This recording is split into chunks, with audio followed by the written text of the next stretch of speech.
Hello guys, আসসালামু আলাইকুম। আশা করি আপনারা সবাই অনেক ভালো আছেন। তো আমি এখন আছি মানিকগঞ্জের গ্রামটা দেখেন কত সুন্দর। আমি এখানে আসছি মূলত কাজের উদ্দেশ্যে। এখানে আমি টাইসের কাজ করতে আসছি। তো গ্রামটা অনেক সুন্দর। টাইসের কাজ করতে আসলাম, আইসা দেখি গ্রামটা। এখানে আমার খুবই ভালো লাগতেছে, মানে এই জায়গার দৃশ্যটা আমার অনেক ভালো লাগতেছে। কি বলবো, এখানে তো আমার কাছে খুবই ভালো লাগতেছে।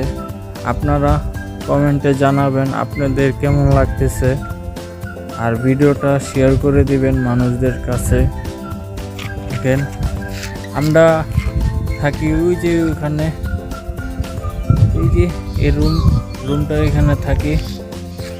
তো অনেক ভালো লাগতেছে। আসসালামু আলাইকুম, গুড বাই। আমি